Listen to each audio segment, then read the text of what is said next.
हिमालय के दिल में एक कहानी छुपी हुई है।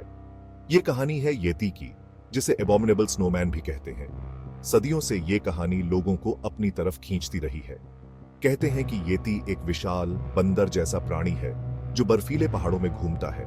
उसे लंबा, घने बालों वाला और बहुत ही मायावी बताया जाता है। येती नाम शेरपा लोक कथाओं से आया है। शेरपा हिमालय क्षेत्र के मूल निवासी हैं। पश्चिम में हम इसे अक्सर बिगफुट या सास्क्वाच कहते हैं, लेकिन येती नेपाल, तिब्बत और भूटान के ऊंचाई वाले क्षेत्रों में ही पाया जाता है। येती दुनिया भर के लोगों को हैरान करता रहता है। येती से सबसे मशहूर मुलाकात 1951 में हुई थी। एरिक शिप्टन, एक ब्रिटिश पर्वतारोही, ने बर्फ में बड़े इंसान जैसे पैरों के निशान की तस्वीरें ली। इन तस्वीरों ने दुनिया भर में लोगों का ध्यान खींचा और आज भी इन पर बहस होती है। 1986 में एंथनी वुल्ड्रिज ने हिमालय में 2 पैरों वाले एक प्राणी को देखा।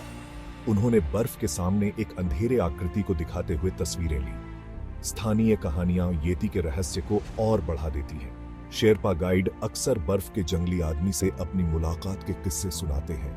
एक आम कहानी येती द्वारा एक याक चरवाहे के शिविर पर हमला करने की है। एक और दिलचस्प कहानी रेनहोल्ड मेसनर की है, जो एक प्रसिद्ध पर्वतारोही है। मेसनर का मानन है कि येती भालू की एक दुर्लभ प्रजाति है। येती के होने के सबसे आम सबूत उसके पैरों के निशान हैं। दूर दराज के इलाकों में बड़े इंसान जैसे पैरों के निशान पाए गए हैं। ये निशान अक्सर इंसान के पैर से बहुत बड़े होते हैं। येती के होने की कथित जगहों से बालों के नमूने भी एकत्र किए गए हैं। 2014 में इन नमूनों पर किए गए एक जेनेटिक अध्ययन से आश्चर्यजनक परिणाम सामने आए। कुछ बाल प्राचीन ध्रुवीय भालू की प्रजातियों से मेल खाते थे, जिससे नए सिद्धांत सामने आए। भौतिक कलाकृतियां दुर्लभ हैं, लेकिन महत्वपूर्ण हैं। नेपाली मठ में रखा पंगोचे हैंड, एक ममीकृत हाथ, येती का होने का दावा किया गया था। हाल ही में किए गए डीएनए परीक्षणों से पता चलता है कि यह मानव होने की संभावना है, लेकिन यह येती की कहानी का हिस्सा बना हुआ है।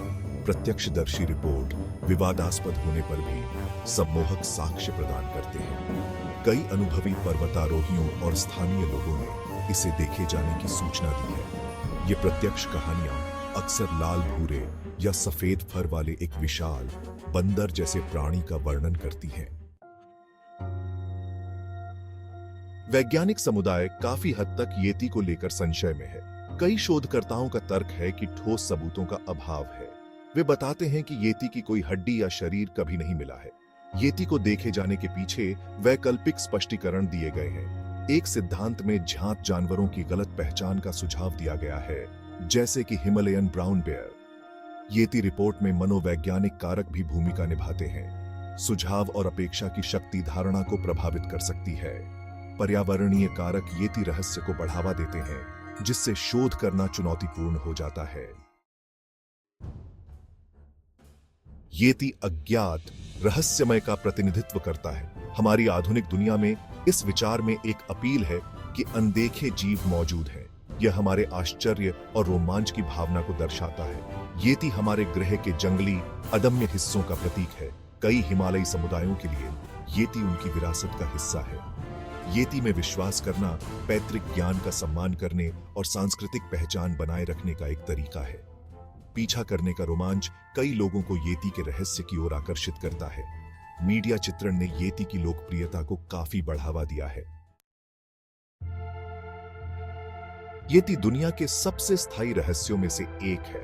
प्राचीन शेरपा कहानियों से लेकर आधुनिक वैज्ञानिक अभियानों तक किंवदंती बनी रहती है। येती अज्ञात के प्रति हमारे आकर्षण का प्रतिनिधित्व करता है। येती के अस्तित्व के प्रमाण मिश्रित हैं। पैरों के निशान, बालों के नमूने और प्रत्यक्षदर्शी रिपोर्ट दिलचस्प सुराग प्रदान करते हैं। हालांकि निर्णायक प्रमाण मायावी बना हुआ है। येती का सांस्कृतिक प्रभाव निर्विवाद है। इसने अनगिनत कहानियों, फिल्मों और अभियानों को प्रेरित किया है। जैसे ही हम भविष्य की ओर देखते हैं, येती रहस्य का विकास जारी है। चाहे वास्तविक हो या मिथक, हमारी सामूहिक कल्पना में येती का स्थान सुरक्षित है।